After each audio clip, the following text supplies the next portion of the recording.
Welcome to DNF. This is the greatest F1 podcast in the world. You already knew that. It's not because of me, Spencer Hall. It's because I get to talk to this person every week, Jessica Matana, the real expert here. Hi, Jessica. How we doing? That was too nice. Let's start over. No, we have to listen. This is like if you stall out on the grid. We just have to keep going. You just have to keep, unless you're Lewis Hamilton, because then you get a special role model clause, and you'll get in worse trouble.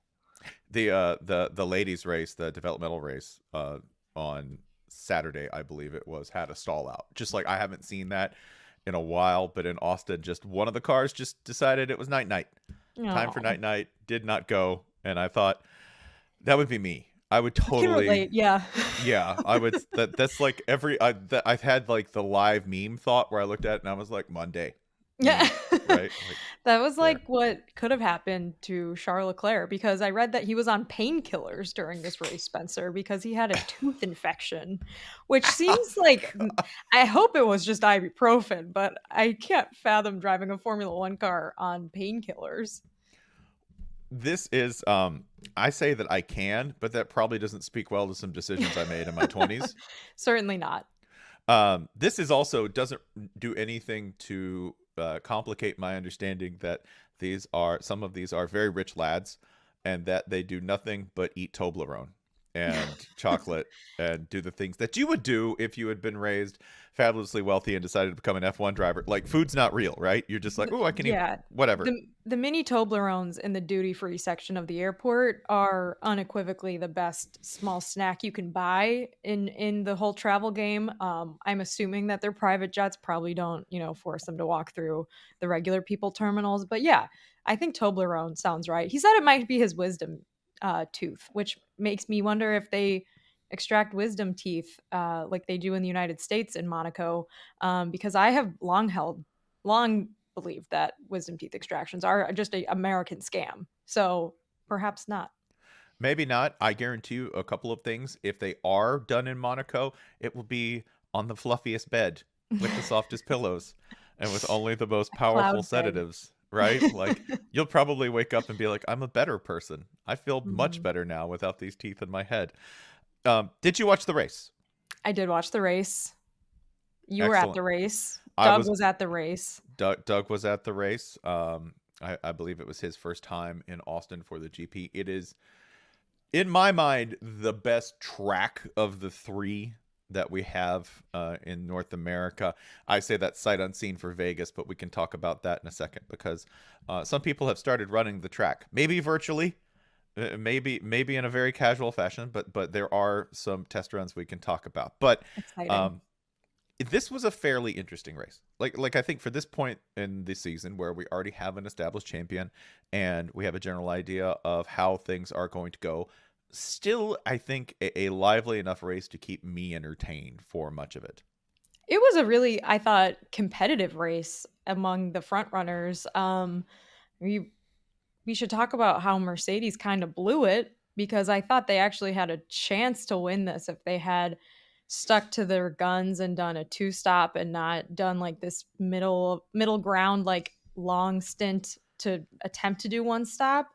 But it was not without its drama, in that after the race, we found out that Lewis and Charles Leclerc both were disqualified, which sets up a whole lot of questions and a whole lot of controversy about the plank regulations and how they're choosing which cars to test, and if more cars had potentially been, disqualified had they been checked. So yeah, I thought the race itself was really, really fun and interesting. I'm with you. I think the track is great. I love the different changes in altitude. The first turn kind of goes up a hill and curves to the right, which is a really cool turn. I think the sight lines from like the helicopter are just awesome in Austin. Like, you can see so much, and it looks so, on a clear day like they had on Sunday, it's such a like aesthetically pleasing race view, which I really like. But we also had, Spencer, our first Logan Sargeant points of the season, which we need to discuss much about. So yeah, I thought it was great. This is part of the Carlos Sainz get a normal podium challenge. I refuse. Poor Carlos. I love Carlos Sainz a lot. I and honestly, maybe my favorite part of the race was Max Verstappen's radio messages, but we'll talk about that too. yeah, we can. Max was as irate as a standing champion competing in the season in which he had won that championship, his third in a row. Yeah, could be. So the story we need to talk about is you said that, hey, really Mercedes kind of blew it. Okay, like points deducted for Mercedes to start with, because if we get on Ferrari's ass about being Ferrari, I feel like technically we don't give enough of that same flack to Mercedes, right? Both for completely missing on the engineering for several years in a row on a model that they ultimately had to give up on, and then have spent the rest of the time kind of patching, but also for the pit strategy, but also for failing the ride height test. This was, if you want to know why, in the end, it was Leclerc and Hamilton both disqualified for ride height. Car too low. Car too low. Has to have, if you just to get through all the technical regulations, car too low, failed the test for ride height, and both ultimately disqualified after the race. In, it's always anticlimactic when that happens. And It's so annoying. It's such a Formula One thing. It's like, oh, the Super Bowl's over, and in 4 hours you'll find out if the results stand. It's like, no. Tell me Right. now. Tell me now. Measure it right now. Pull out the plank or the ruler, whatever it is. Why are we Why are we this? doing this now, right? Yeah. Why do we have Parc Fermé where everything's closed and you can't work on the car, right? Like, why? There are so many little technical details that I know drive people absolutely insane. There has to be a better way, in a simpler way, to do this, where we're not taking somebody post race and taking their nice day and saying, by the way, none of that counted. None of that. It's absurd to me. So sad, too bad. So, yeah, they tested 4 cars for the plank violations. Half of the cars, meaning 2 of the 4, Leclerc and Hamilton's, came back as being too low. As we know, the car being lower to the ground can create better performance for the car, but also might pose a safety issue. So the FIA mandates that this plank that's on the bottom of the car has to be 10 millimeters deep or something like that. Mm-hmm. I was talking about this with my other podcast co-host, Mike Golick, today, and he said that if you want to fall asleep, read about the plank regulations on the Formula One cards, on the Formula One cars. So I think we should leave it at that, because it does get very, very tedious the more you read about it. we should be clear, by the way. This plank, which is part of the regulations, this plank is no longer made of wood. We do not literally mean a 2x4 on the bottom of the car. At one point, we did, but that is no longer the case. Yeah, what is it made out of now? It's made out of some terrifying composite. Okay, that's right. It's really good for the environment, I'm certain.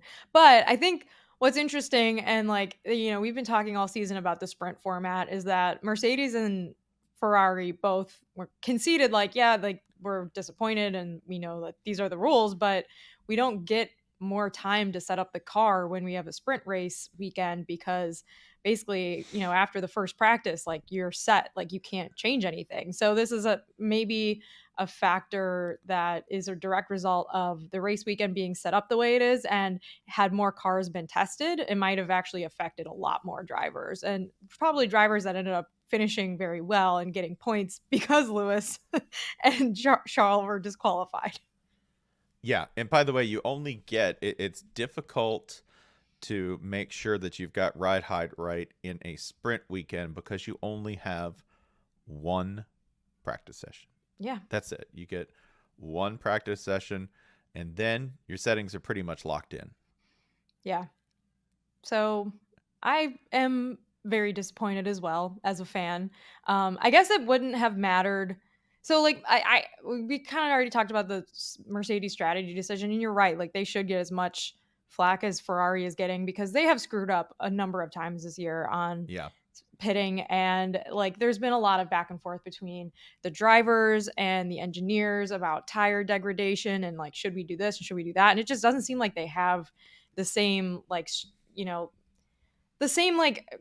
quality of strategist that like Red Bull has had every single week for Max Verstappen, where Right. like they're very sure of what they're doing.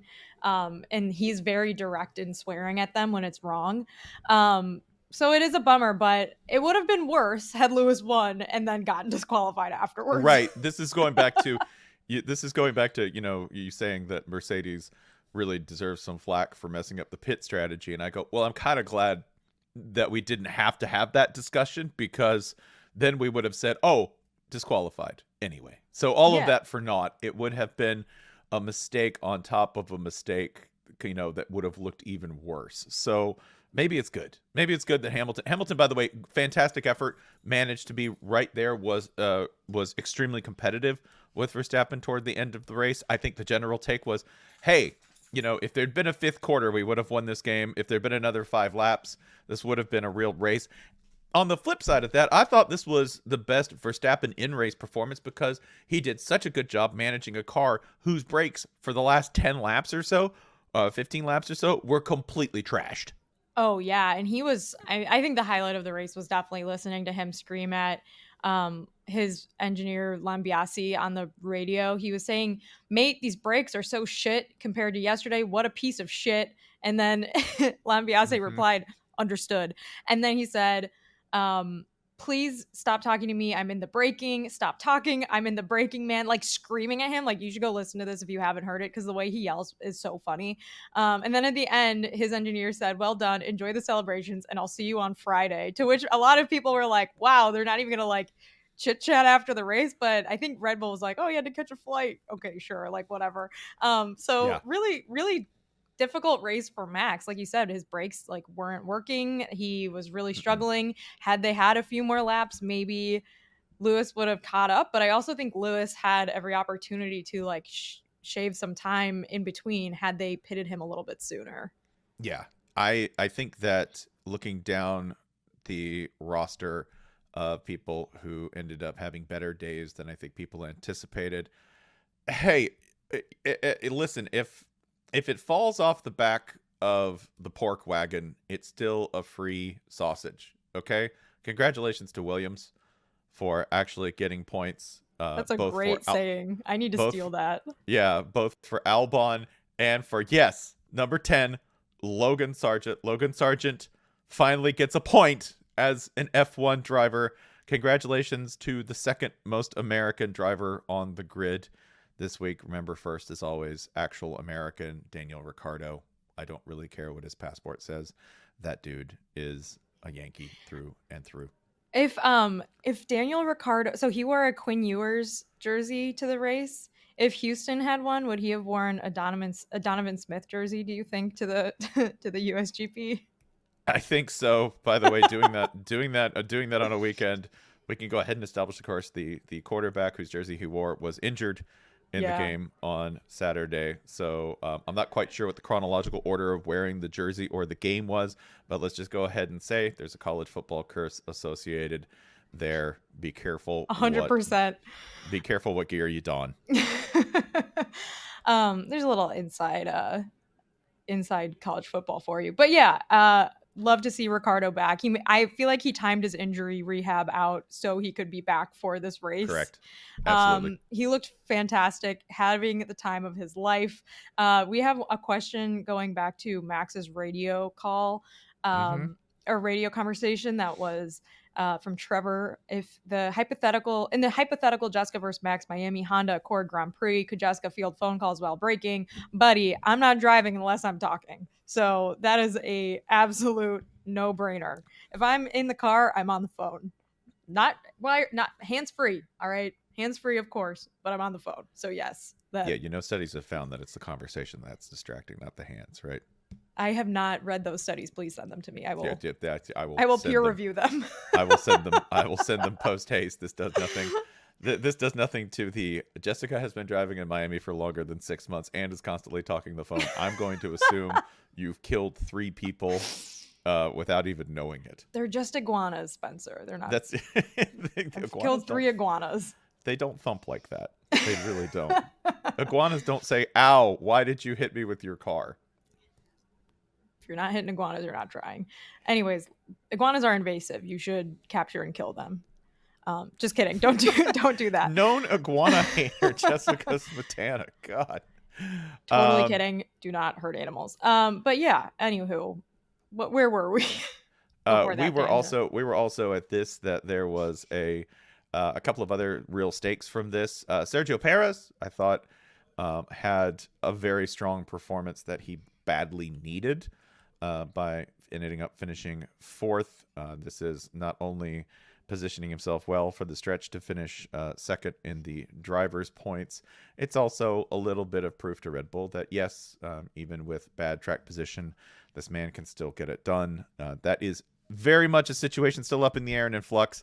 If you would like to make solid bets about Red Bull's decisions on number 2 drivers, I also invite you to invest in futures in flood insurance in Florida and other risky ventures, because evidently you just like betting on things that no one knows the answer to.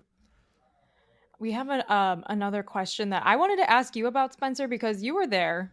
Like Mm-hmm. you got to see this all in person. Um, there was a booing controversy after the race. So Verstappen wins. It's his 50th career Formula One race. I don't think he's like, and he had a lot of fans there last year, I will say, but I don't think he's like the favorite in Austin. Like it's No. not like it's his home race. So he was on the podium and people were booing either him or the governor of Texas, Greg Abbott. So what was your interpretation of all of that? Because I saw some Formula One non-US citizens like scolding the fans for booing. In which case I would say do not put a Grand Prix in Philadelphia because you guys will not No. like that. They'll boo everybody. That won't have anything to do with outcomes or anything. That's just a greeting. That was for Greg Abbott. Okay. Like, and I was not at the trophy presentation, but the people I know who were, most of that booing directed towards Greg Abbott. There may have been some Checo fans who overwhelmed by Max Verstappen somehow yet winning again a Formula One race this year. I think it was mostly for Greg Abbott. That's what my judgment would be. And personally, yeah, I don't really care if you. That's the governor. You should always boo the governor. I don't care who they are. Well, Boo we 'em. have a long tradition in sports of booing any head of Any any, politician. and well, any politician certainly, but like Roger Goodell, Gary Bettman, like every commissioner gets booed. That's what we do in the States. So Yeah, we may have to translate this for the international listener. We gonna boo you, okay? Especially if you're in a position of power and you walk out there. It doesn't matter what margin you were elected by. should we answer more questions? Yes, I would love to. From Laserdisc Repair, who on the grid hated eating food in Texas the most? So my initial thought was maybe Joe Kwan Yu, but like I think he could hang when it comes to ribs and barbecue and all that kind of stuff. My guess would be this, and we don't talk about this enough. I know the French are a celebrated culture in terms of their culinary achievements. I think this is largely a matter of them codifying it first and having a very definite way of doing things that became the standard for how to do things, right? For how to teach cooking, how to illustrate a recipe, how to put things together, and they have a system. And that became very celebrated among all cooks. That is my way of saying that I don't think the French can tolerate spice much. And this goes even more than your English drivers, okay? So even a modicum of spice would be upsetting to the palate of a Pierre Gasly.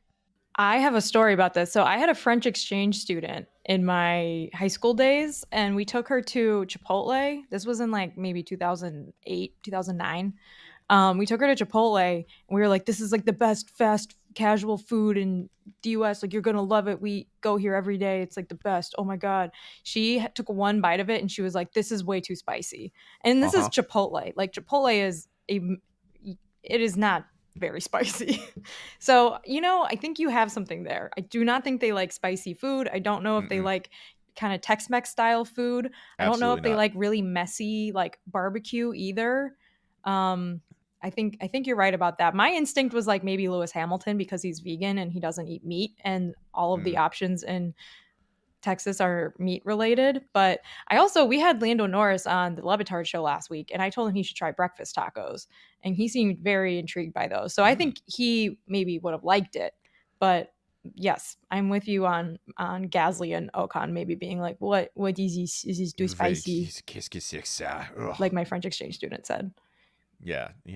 Trop chaud. Like I could see that. If you've never seen the no reservations where you have Anthony Bourdain trying to kill Eric Ripert, renowned That French is a chef great episode. in Yes. Szechuan, that was my genesis for this, because it was the first time I thought, oh, y'all don't even have that. Like, even the British have a continual sort of like cultural touchstone for, I have tasted a spice, which is curry. Okay. Now, curry a lot of the time can just mean the mildest possible curry thrown over fried crap.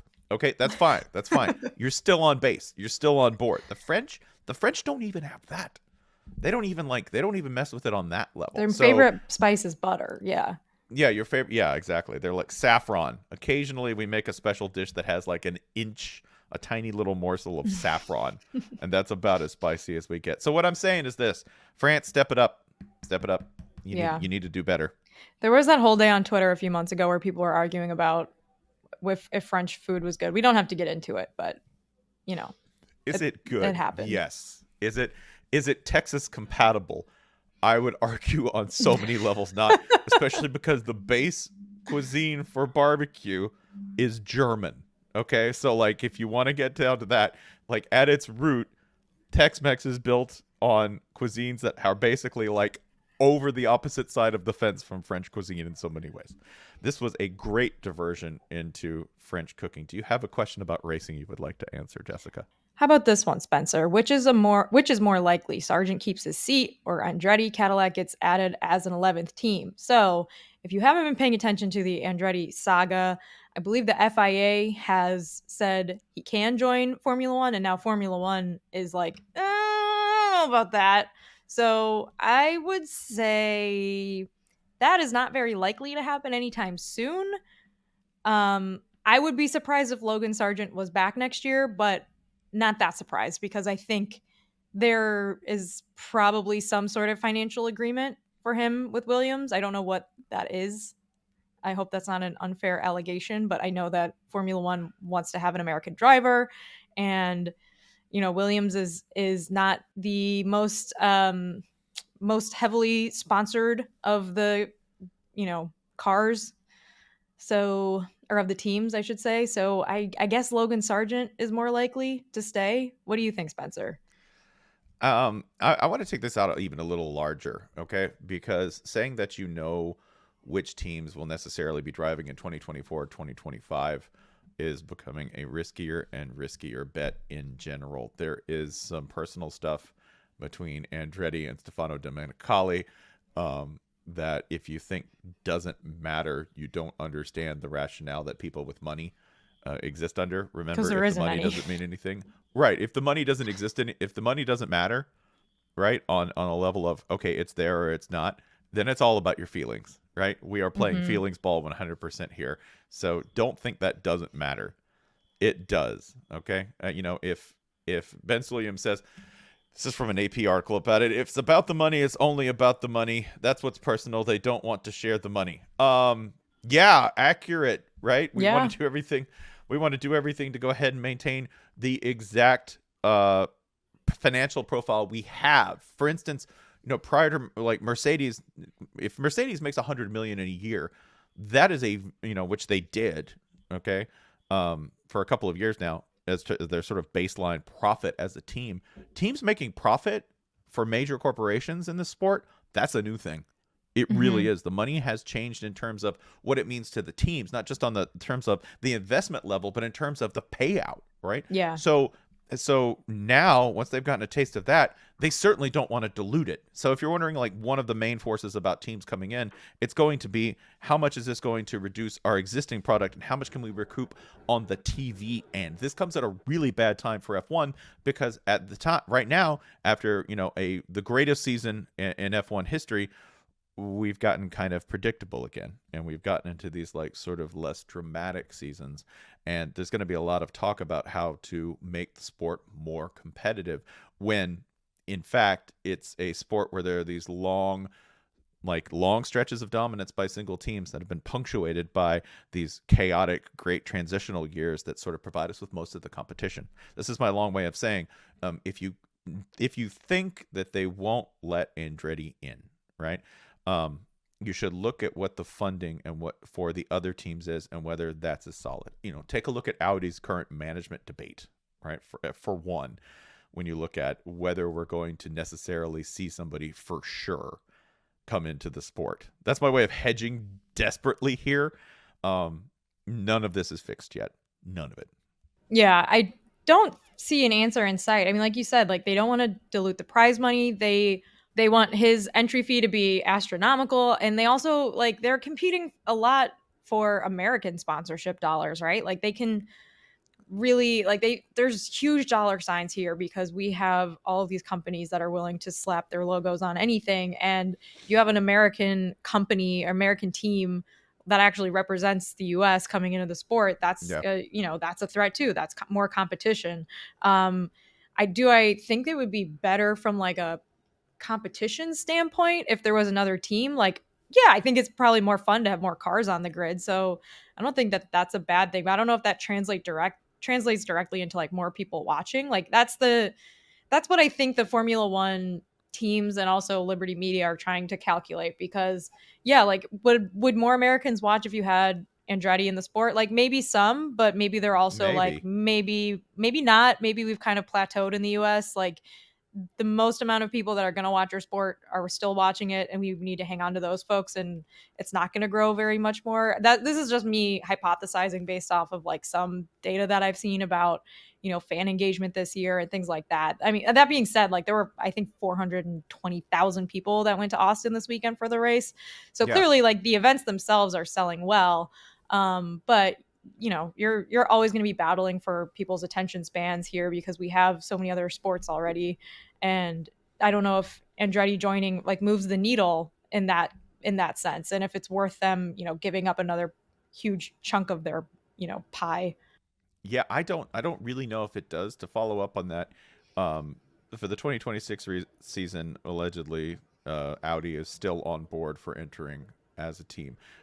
This comes off the heels of numerous rumors that because this deal was done by the previous CEO, it's in trouble because there is a new CEO who is significantly less hot on the idea of spending a bunch of money to gear up an F1 team for Audi. This was you were just saying significantly less hot. Like he's just not hot at all. It's just not. Yeah, no, he doesn't like the idea at all, and he's very unattractive. This had to be refuted earlier this week. Anytime you refute a rumor, of course, I instantly assume that it's true to some extent. There is that. There is also, I've got a couple of other things. You want to like the things I heard this weekend that just sort of piqued my interest in terms of the business end of F1.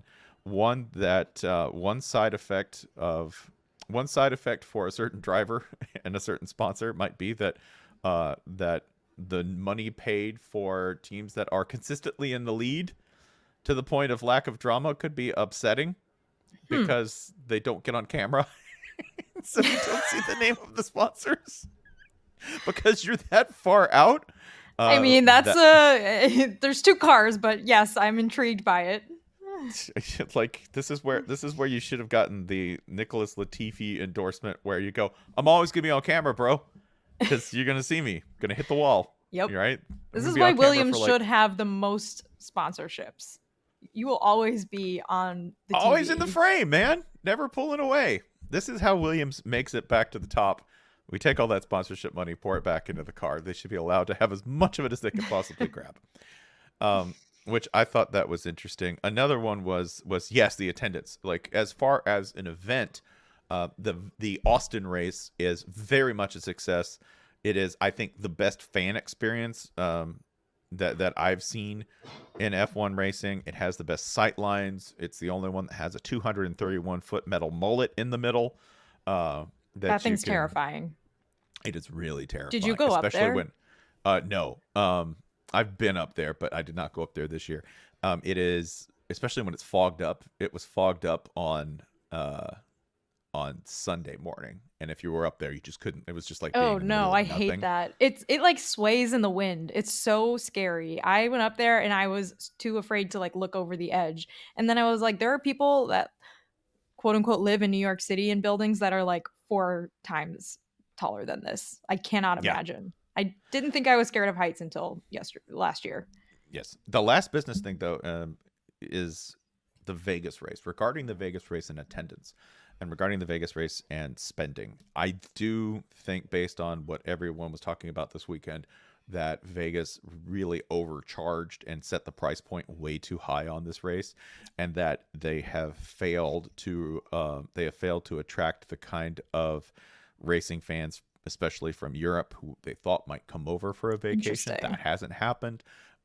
So the demand has been slack on the high end. I don't know how they're going to necessarily make that up, but I thought that was a problem from the start for this race because, Vegas itself, in terms of the overall price points you set, there is a luxury high end, but on the other end, most of the people there are coming from Pomona, baby. Like most of the people who go to Vegas, they are coming from suburban California and its equivalent across the United States. It was always going to sort of be dragged down toward that end, no matter what kind of a price point you set for F1. So if, in other words, the downside would be that Formula One has its anxieties about whether they're going to sell this race as at high a price point as they thought they were going to. On your end, listener and viewer, congratulations. There are probably deals out there if you want to go ahead and get in on this race, because prices are falling. And I think you can, like, I've seen people getting,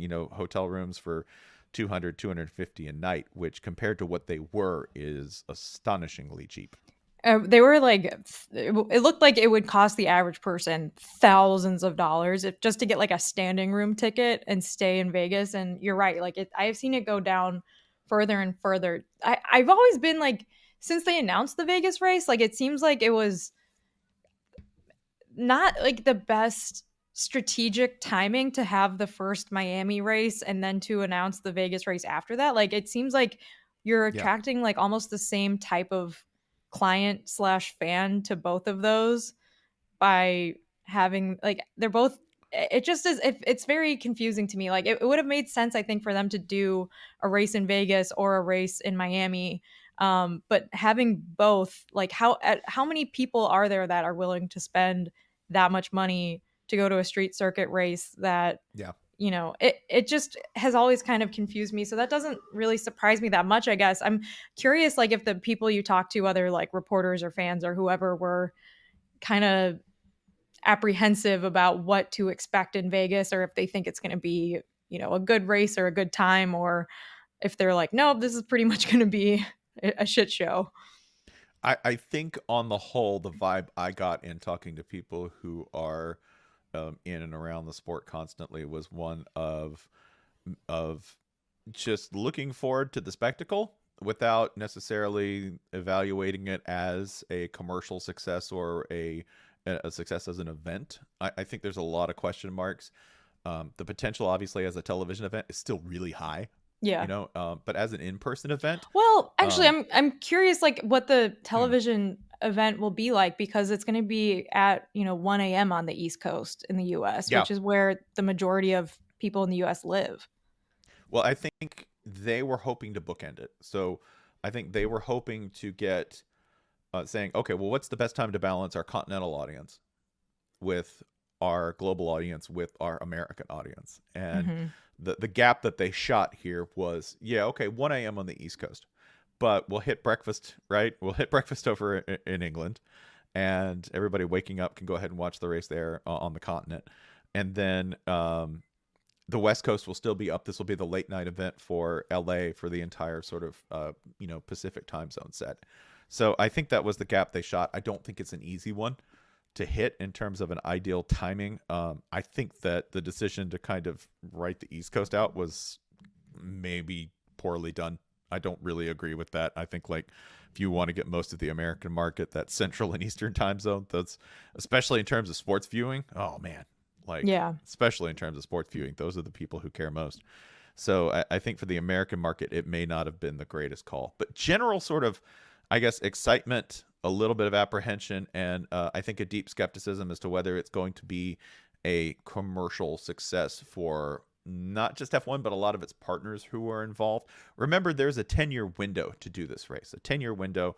Only 2 of them, I believe, are guaranteed by contract, right? So there's 2. It'll be interesting, the evaluation post-race, as to whether they want to continue to do it after 2. I think there's got to be some tweaking on the front end in terms of ticket prices, packaging, limiting access, etc., because that's been the source of a lot of the apprehension on the part of F1 about it. Interesting. All right, we should answer a couple more questions. Does Lance even want to be here anymore? From Shacker. I mean, does he need to be? He doesn't. He's rich. He certainly doesn't seem happy, and seeing him and his kind of general demeanor around the track, I don't know if anything's changed, and that might be the issue. He's the same dude, right? Same sort of attitude. Doesn't really. It's very hard to say that somebody doesn't want to be there, but I don't know if it's as ecstatic an experience as it might have once was for him. Yeah, I mean, it does seem like a humongous bummer of a year if you're him. Yeah. I don't know how else to put it. Just for Aston generally, I think that they're still, this year's a success for them, but after their initial splash, that was what they had. They didn't have any further moves, and McLaren's ascendance in the second half of the season, over the last 8 races, they have been the second best team in terms of performance. I don't think that's been fun either. And the constant there for Aston Martin, when you go, well, what's been the consistency? You're like, well, the consistency's been Lance Stroll being kind of mid. This is probably as good as he'll be with Aston Martin, and maybe as good as he's going to get in terms of being an F1 driver, and he'll still be overshadowed by Fernando Alonso's performance. So, yeah, if you say, do I know whether he wants to be there anymore? What else is he going to do? That's what else? What other hobbies has he got? Because he might want to develop them. We also face the impossible situation of, do we have somebody firing their own son? That won't happen. It goes against the entire purpose of being rich for that to happen. I don't see it as ever happening. Alonso will leave before Lance Stroll does. Yeah. One more question, I think, unless there's anything else you want to talk about from Austin. How funny would it be if instead of fixing the FIA, we went the other way and the NFL announced on Sunday that at 8 a.m. Eastern, that the Cardinals actually won the game earlier that day on a technicality? I mean, this is kind of what I was saying earlier. It is. Yeah. I understand why it is the way that it is. I understand that you can't. I guess you can't know this information in real time. It is like the NFL though, in that they still use chains to measure things. And there was the Steelers Rams game this weekend where also the other Pitt game this weekend. Pittsburgh fans, you lost one first down and you got one back the next day. Good for you guys. The game ended on a questionable first down spot. Both games basically hinged on that, and why we're not using VAR technology for stuff like that is baffling to me. And this is kind of the I guess you could call it charm of the FIA, is that they're still kind of doing things like this too, and just making up things as they go. The Lewis Hamilton Qatar thing is baffling to me, that they would change his punishment because of a made up role model clause that they're inventing that week because it's Lewis and he did something dangerous that other people at home might imitate. That's absolutely baffling and strange and weird. And also not the first time they've kind of targeted Lewis Hamilton and some sort of, we had Jewelry Gate last year where he wore his watches to the Miami Grand Prix interview session. But yeah, there are elements of this in the NFL and in college football, certainly. It's just you don't see the results change after the fact very often, except for Michigan football. They should have to vacate all of their wins from the last 3 years. Yeah, we can pick up that conversation in a different format, Jessica. That's absurd, and I disagree with it deeply. But I think that that fixing the FIA is not real possible, because No, I don't think so. the FIA will just continue to make it up as they go. That's what they do. That's the source of their importance, is an assumption of authority. That's it, an assumption of authority. And without that, they evaporate and just become this like pass through for checks that come from the sports television contracts. That's really it. On that, by the way, on that note, I wanted to say that this race and this season, more fun than I think it had, than it has had a right to be, and that is building towards an event that I think in Vegas will be extremely fun, even if it's definitely not going to be a great race, because Max is going to win, because that's what's going to happen in every race this year, barring some sort of disaster.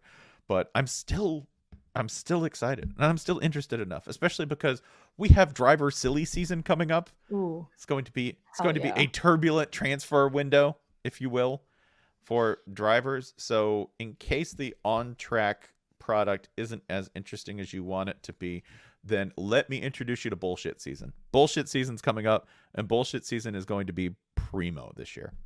Absolutely. I agree with you. Like, there have certainly been some races that have been way more of a snooze than others. I did not think this was one of them. This one was very fun. No. At the end of it, I was thinking how demoralizing it would be to see really any of these races, the Max Verstappen fireworks go off when he crosses the finish line and you're still like a minute behind him driving around the track. I thought of that especially this weekend for some reason, even though it was a much closer race than usual. But no, I'm with you. It's been a really fun season. There's only 4 races left, right? We go to Mexico, and then Vegas and Abu Dhabi and Brazil. And Brazil's after Mexico. I think I said them out of order. Yeah, but which by the way, extremely fun environments coming up. Yeah, these are some of the best. I mean, not Vegas, but these, like, the next 2 I think are some of my favorite tracks. Like the Austin, Mexico, Brazil stretch is great, and I wish it were honestly earlier in the season, because they're often the most fun races. We've seen some really crazy stuff happen at them, but I'm with you. It has been a long journey, Spencer, but we are nearing our finish line as well. That is correct. We have to end this podcast, but before we do, let me just say, I met Patrick Dempsey. I am the envy. I am the envy of every Gen X and millennial appreciator of Patrick Dempsey, because he came on. Gary Streisky roped him in live for an interview, and Patrick Dempsey happily came on and said some very kind words about, among other things, my beard. So McDreamy has officially complimented my beard. That means that anyone in the comments right now can just fuck right off. All right. Yeah. Don't care. Does not, your opinion on the beard, it doesn't matter. Spencer got a moving. Compliment from Dreamy. Yeah, did you meet Prince Harry this weekend? He was milling about. He was milling about. I did not meet Hank, because remember, if he's in Texas, I'm not going to refer to him by a title. Wouldn't refer to him anyway, because I'm American. Yes. We fought that war for a reason. That's old Hank. Well, I hope Hank had a good time. Hank Windsor. Is that his last name? Hank. I don't know what his real last name is. Old. That's what it said on his army badge, right? Like, imagine that it said that. It said Windsor on his chest. So it should have just said Hank. Yeah. Old Hank Windsor. Hope he had a good time. I know it took him just as long to get out of the parking lot as everyone else. He's probably the one that hated the Texan food the most. Too spicy. Do they have poached salmon? Yeah. Do you have a boiled egg? Soft boiled. Bye, y'all. No pepper, just salt.